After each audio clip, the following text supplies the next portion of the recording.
Hai semua, Assalamualaikum warahmatullahi wabarakatuh. Om Swastiastu, salam nama budaya, salam kebajikan. Perkenalkan, nama saya Andri Maya Febriani dengan NIM A1A025153. Saya dari Fakultas Ekonomi dan Bisnis Program Studi Ekonomi Pembangunan Universitas Mataram. Jadi, teman-teman sekalian, kali ini kita akan membahas tentang hak asasi manusia dan kewarganegaraan. Sebelum kita membahas hubungan hak asasi manusia dengan kewarganegaraan, kita perlu memahami dulu apa sih hak asasi manusia atau HAM itu. Hak asasi manusia adalah hak dasar yang melekat pada diri manusia sejak ia lahir. Hak ini bersifat universal, tidak dapat dicabut, dan berlaku untuk semua orang, baik warga negara maupun warga negara asing. Secara umum, hak ini dibagi menjadi dua. Yang pertama ada hak sipil dan politik, dan yang kedua ada hak sosial, ekonomi, dan budaya. Hak sipil dan politik ini dapat berupa hak untuk hidup, hak untuk kebebasan berpendapat, hak untuk berkumpul, hak ikut serta dalam pemerintahan. Kemudian, hak ekonomi, sosial, dan budaya ini dapat berupa hak atas pendidikan, hak atas pekerjaan, dan lain sebagainya. Secara global, dasar HAM termuat dalam Deklarasi Universal HAM 1900. Secara global, dasar HAM termuat dalam Deklarasi Universal HAM 1948. Di Indonesia, prinsip HAM diatur kuat dalam Undang-Undang Dasar 1945 Pasal 28A hingga 28J yang mewajibkan negara melindungi martabat, kebebasan, dan hak setiap individu. Pengertian ini sangat penting karena nantinya HAM ini akan menjadi landasan untuk memahami bagaimana kewarganegaraan bekerja dalam melindungi hak-hak manusia. HAM merupakan fondasi bagi kehidupan manusia yang adil dan bermartabat. Di Indonesia, HAM tidak dapat dipisahkan dari sistem kewarganegaraan karena negara memiliki kewajiban konstitusional untuk melindungi setiap penduduk. Namun, dalam praktiknya, kita masih sering melihat berbagai permasalahan seperti konflik di daerah tertentu, diskriminasi terhadap minoritas, masalah status pengungsi, hingga isu HAM di era digital seperti kebocoran data dan ujaran kebencian. Semua persoalan ini mendorong kita untuk memahami hubungan antara HAM dan kewarganegaraan secara lebih mendalam. Ada beberapa pertanyaan utama yang menjadi fokus pembahasan kita pada kali ini. Yang pertama, bagaimana konsep HAM terintegrasi dalam sistem kewarganegaraan? Yang kedua, apa tantangan dalam melindungi HAM, terutama bagi non-warga negara? Yang ketiga, seberapa efektif Undang-Undang Nomor 12 Tahun 2005 dalam menjamin HAM? Yang selanjutnya, bagaimana pendidikan kewarganegaraan dalam membangun kesadaran HAM? Dan yang selanjutnya, apa yang menjadi dampak globalisasi terhadap HAM di Indonesia. Tujuan pembahasannya adalah untuk memberikan pemahaman komprehensif tentang hubungan HAM dan kewarganegaraan, serta menjelaskan bagaimana negara dapat melindungi hak-hak tersebut secara lebih efektif. Pertama, kita akan membahas tentang konsep kewarganegaraan dan hubungannya dengan HAM. Kewarganegaraan adalah status hukum yang menghubungkan individu dengan negara. Melalui status ini, seseorang akan mendapatkan perlindungan negara, hak untuk tinggal, hak politik, serta akses terhadap layanan publik di Indonesia. Kewarganegaraan diatur dalam Undang-Undang Nomor 12 Tahun 2006. Lalu bagaimana kaitannya kewarganegaraan dengan HAM? Kewarganegaraan menjadi pintu resmi bagi seseorang untuk menerima perlindungan HAM dari negara. Misalnya, warga negara memiliki hak untuk memilih dan dipilih dalam pemilu. Warga negara mendapatkan akses lebih mudah terhadap pendidikan dan kesehatan. Negara menjamin kebebasan berpendapat. Negara menjamin kebebasan berpendapat warganya.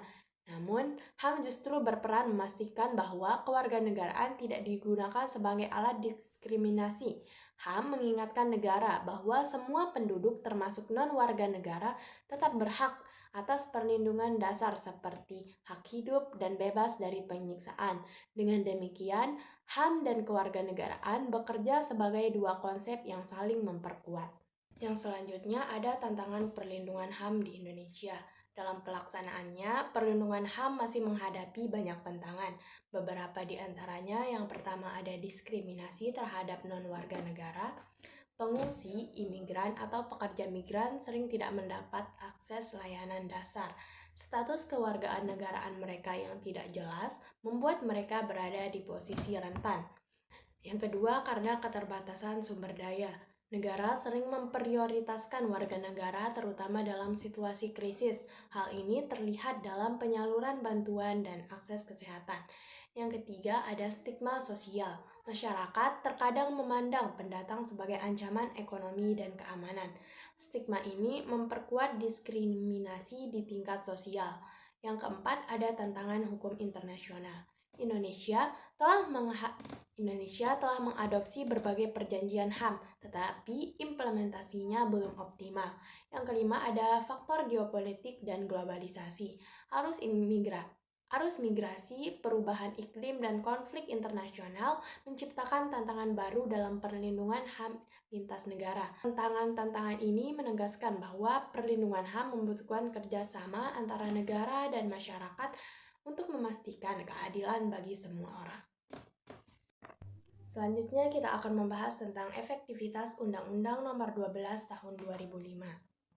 Undang-Undang Nomor 12 Tahun 2005 adalah landasan hukum penting dalam mengatur kewarganegaraan dan perlindungan HAM. Undang-undang ini mengatur beberapa hal. Yang pertama adalah larangan diskriminasi, yang kedua hak anak hasil perkawinan campuran, yang ketiga proses naturalisasi, yang keempat hak warga negara untuk tidak kehilangan kewarganegaraannya secara sewenang-wenang. Kelebihannya, yang pertama, memberikan perlindungan hukum yang jelas, yang kedua selaras dengan nilai HAM internasional, yang ketiga meminimalkan diskriminasi. Kemudian kekurangannya, yang pertama proses birokrasi sering lambat dan berbelit. Kedua, tidak ada sistem pengawasan yang kuat. Kemudian belum sepenuhnya responsif terhadap masalah global seperti pengungsi. Artinya undang-undang ini baik secara konsep, tetapi masih lemah dalam penerapannya. Globalisasi mempercepat pertukaran informasi dan nilai-nilai HAM. Namun, globalisasi juga bisa membawa resiko. Yang pertama, bisa terjadi eksploitasi pekerja migran, perdagangan manusia, dan ketimpangan ekonomi. Sementara itu, digitalisasi menimbulkan tantangan baru, seperti yang pertama ada pelanggaran privasi, yakni kasus kebocoran data EKTP menjadi contoh nyata bahwa hak digital masyarakat rentan dilanggar. Yang kedua ada ujaran kebencian dan cyberbullying. Kelompok minoritas sering menjadi target kekerasan di dunia maya.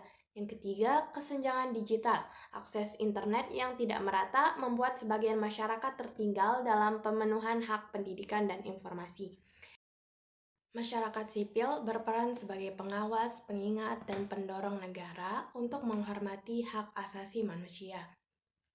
Berbagai organisasi dari komunitas lokal juga bekerja sebagai yang pertama, memantau pelanggaran.